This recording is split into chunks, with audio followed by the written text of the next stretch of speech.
Ozzy, or in there, do you want 600s? Everywhere. I love seeing him. I want tightness. I want sexy. I want her to feel it. We gotta get like the right here. You know that shit. No, the sexy scene is gonna be, yeah, it's gonna be extreme close up. I don't know if you see that, but basically you see him taking the pen, but he like basically you could snatch the pen from him, like, you know, he's offering him the pen, like, so I mean, he's standing there, he's using it. That's what I'm saying. He just snatches the pen, pen. okay. Yeah, that's what I mean. Action.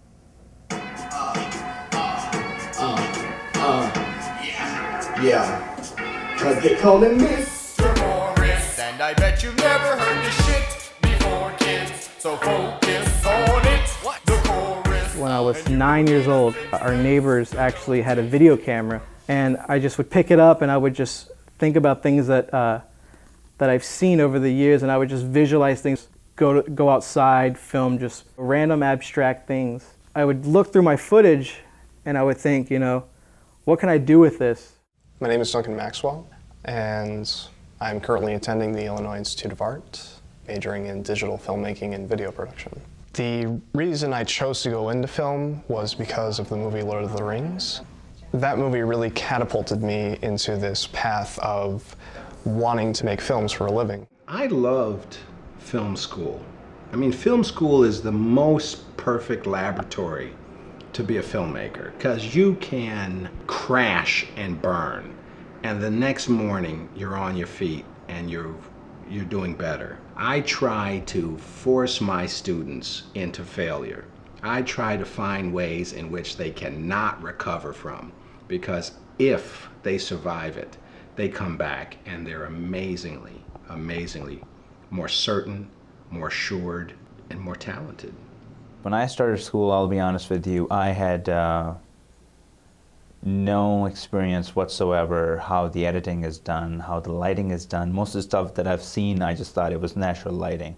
But there's so much that goes into it that you don't learn until you go to film school and get exposed to all of that. So I think there's a lot of benefits. Networking, experience, getting your hands on gears, stuff that you can't buy, can't afford on your own. You actually have access to all this equipment that if I wasn't in film school, I'd be dishing out this money for lights, you know, for all this equipment, but here it's like all the equipment's there. And not only does equipment there, is you have your peers that are as passionate as you are, and with those peers and that equipment, you can come together and create a masterpiece of your own. Hey. Hi. I'm Michael. I'm Jenny. So what's going on? Come on. Right, you know. I want to swear right now. It's all right.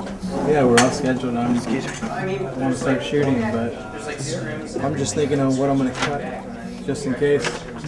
Something's got to go.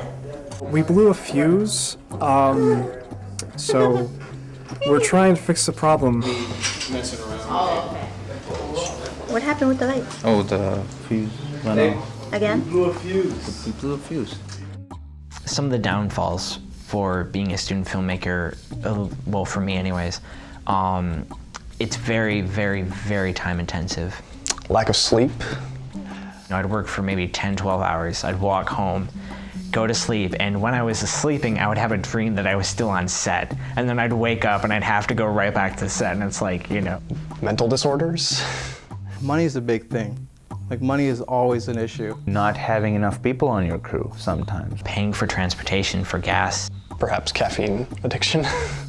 But, you know, feeding your actors, feeding your crew. Without money, what can you do? I mean, you can do things on low budget, you know, but you can only do so much.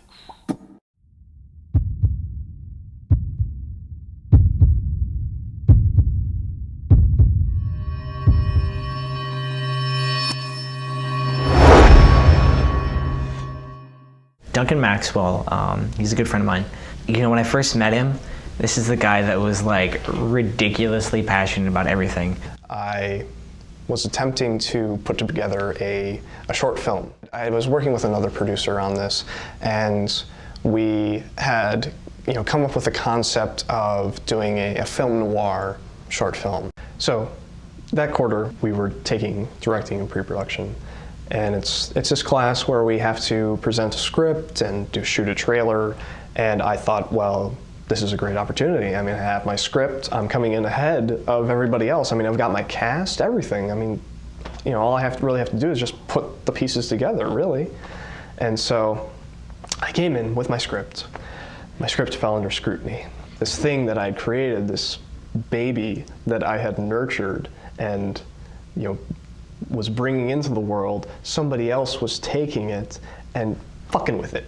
I knew that he had a lot of problems with that production. Like, he had, you know, all these locations scheduled out and all these actors and actresses, and they all just kept bailing on him. A couple weeks before the quarter was gonna end, I received a text message from the other producer saying that she couldn't do it anymore. She was dropping out. I was not doing well emotionally. I was very depressed. And meanwhile, I was helping my friends with their shoots, staying up late. At this point, I was a nervous wreck. We all relatively had, you know, gotten things off somehow smoothly. And I think that just kind of like made it even more stressful for him, because I mean, here we are getting all our shit done, and then he's just like, well, why isn't this working for me? I decided, fuck it. So I just called my actor, said, look, I'm going through a lot right now. The stress is getting to me. I can't do these shoots, I'm sorry. And after that, I fell into a very deep depression and was quite suicidal. I was considering dropping out of school. I was just gonna drop out, get a job, something like that. Maybe kill myself, I don't know. Since then, I've decided that I'm just gonna take it back a little bit. I love filmmaking, I really do, but it didn't turn out to be what I thought it was gonna be. It turned out to be really heartbreaking. So.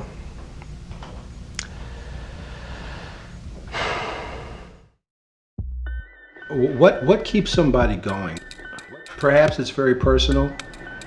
I can tell you what kept me going is I had to do it.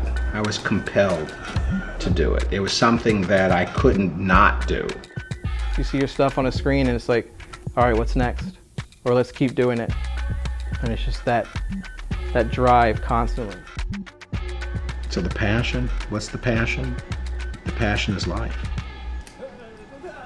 That's my gauge. If a person is impassioned with life, if they read the paper, if they want to go climb mountains and scuba and jet ski and see things that are outside of their comfort zone. Yeah, there's a way to capture it on tape or film. That's not the big deal. The big deal is to go find it.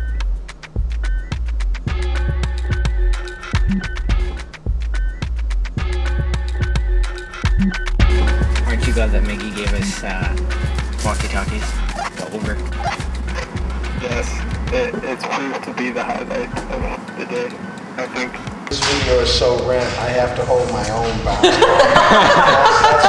That's what I think about this film. Copy that. Copy that, copy that. Copy that. Xerox. Photo print. I have the most exciting job ever. Hey guys, can you stop talking on the walkie for a little bit? Repeat that last request. That means be quiet for a second. Copy that.